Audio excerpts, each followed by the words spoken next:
I'm not quite old enough for what I really want to do, which is to be a professional firefighter. You know, though, being a good babysitter is, in a lot of ways, like being a firefighter. In both jobs, you have a lot of responsibility for other people's safety. And training is very important in both, because you need to know how to handle whatever situation might come up. A well-trained and experienced babysitter will be so good at preventing trouble, he or she will probably never have to handle a serious emergency. Nonetheless, even under the best of conditions, an emergency situation could arise, and it's much better to have a plan of action worked out ahead of time than to be caught off guard. The first thing I do when I arrive on a babysitting job is make friends with the children I'll be caring for. The very next thing is I go around with the parent and check the house security. We make sure the doors and the windows are locked and the outside lights are on to discourage intruders. If it's a house I'm not too familiar with, I also figure how I would get the children and myself out in case there was a fire. I like to know there are 2 ways out of every room, and I make a quick drawing which shows how the house or apartment is laid out. Then I make a note of the exits from each room on the floor plan. And if one of the exits is a window, I make sure it can be easily opened from the inside. Some families already have a home escape plan, which makes my job easier.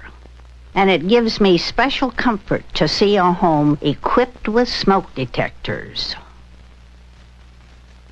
The whole idea is to think ahead and try to cover all the various possibilities. For example, if there is a fire, there are 2 things I would immediately do. 1, get the children and myself out. 2, call the fire department. As we leave, I would close all the doors between me and the fire to keep it from spreading. And I would be sure we all crawled under the smoke where the air is better. It's important to get out as fast as possible and not let anyone go back in for anything. And I don't stop to fight the fire. I would take the children to the neighbors, and from there I would call the fire department. You can see why it's smart to carry your emergency information right with you. The fire department will need to know the correct address and cross streets. After I'd called the fire department, then I'd call the parents. While you're waiting at the neighbors, watch over the children and keep them safe and calm.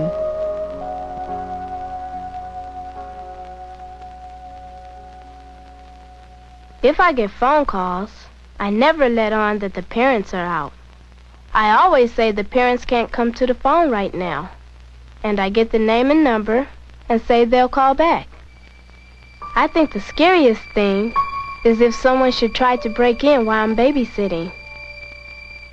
If someone did try to get in, or was peeking in the window or something, I would call the police immediately, and then I'd call the neighbors and parents. Right after that, I'd make sure the kids were safe, while I waited for the police.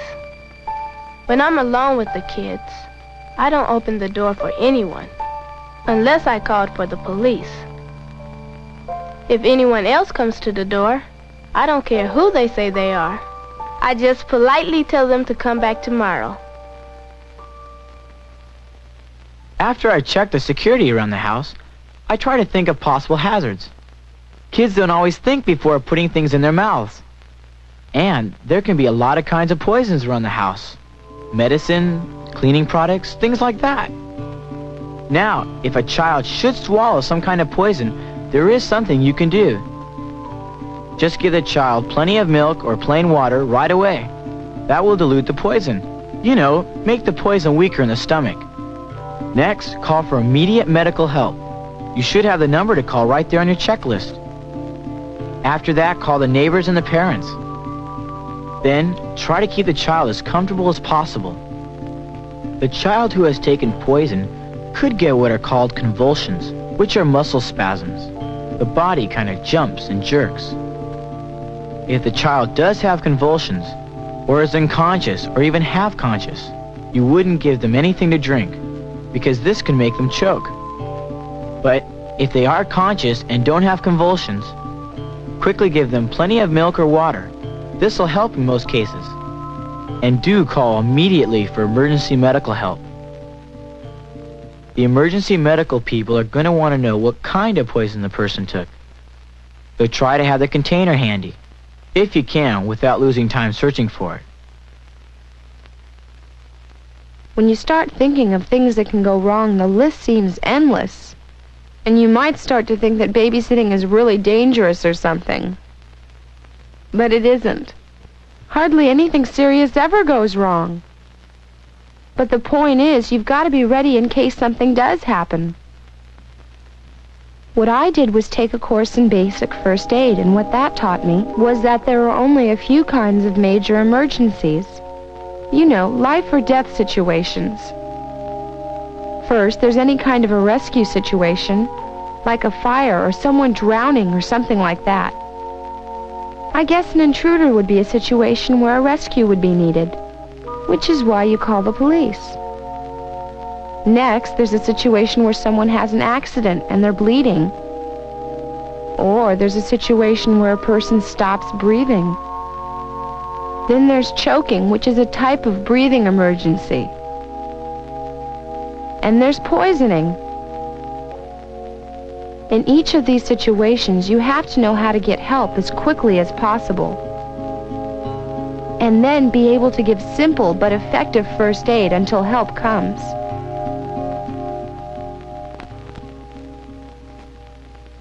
If you're really alert for hazards and keep your attention on the job, which is caring for the kids, I doubt if you're going to have any accidents. But what if you do? What if a child gets cut? If a child is bleeding really badly, an artery might be cut, and they could bleed to death in less than a minute. So you'll have to be able to stop the bleeding. And the way to do that is to put something over the wound and apply direct pressure. You cover the wound with whatever you can grab, a towel, a handkerchief, or you use your bare hand if you have to, and you hold it on there. It's also good if you elevate the wound. Then gravity will help slow down the bleeding. Be sure you keep the pressure on there until experienced help arrives. That would be how to handle a major bleeding emergency. Usually it's not that bad.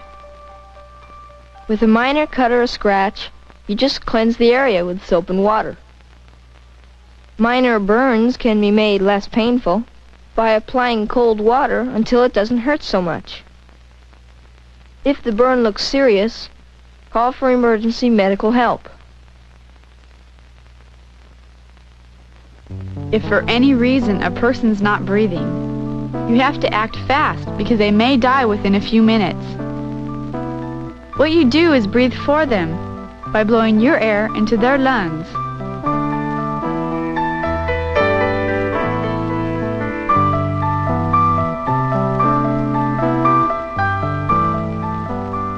Tilt their head back, which may help them start breathing again.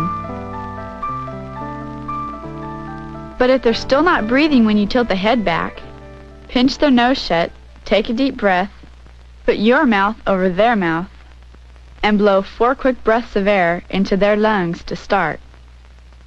Watch the person's chest to see it rising as you blow in. Then turn your head to the side to listen as the person exhales, and to watch the chest to see that it falls. Then you repeat the whole thing once every 5 seconds. That will be about 12 breaths per minute.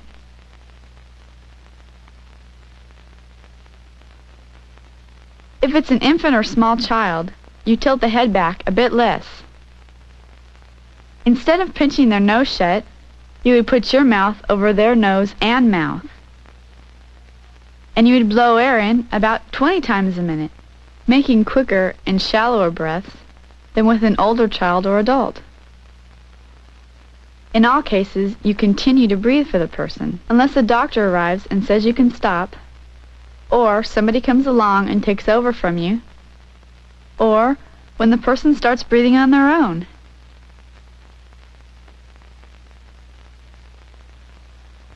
I worry sometimes that one of the kids I'm watching may choke on something. So I'm real careful about noticing small things that they could get hold of and swallow. When I'm feeding small children, I always cut the food up into tiny pieces. If a child was choking, I would look to see if he could speak, breathe, or cough. If he can speak or cough, that means he can still breathe. So I would do nothing but watch closely to make sure he doesn't stop breathing. If I start whacking him on the back at this point, I might just make it worse. Usually he'll get it unstuck on his own. Now, if the person can't speak, breathe, or cough, he may be choking to death, and I know he needs help to open his airway. I would whack the child sharply on the spine 4 times with the heel of my hand, which may help to knock the thing out of his throat. With the baby, I would place him face down on my forearm and whack him on the back the same way, but not quite as hard as with the older child.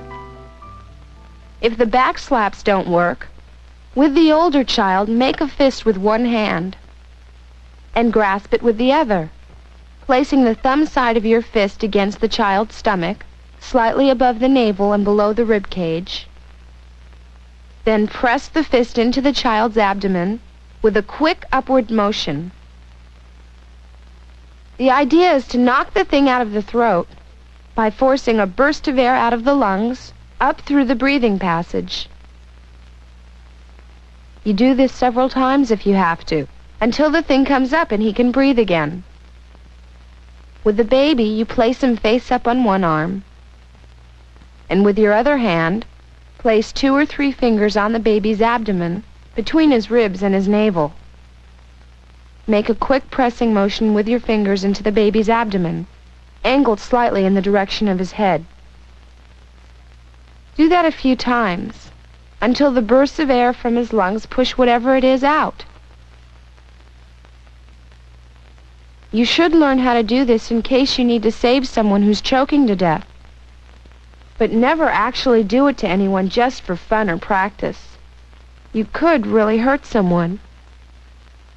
And definitely take a course which will train you to do it properly.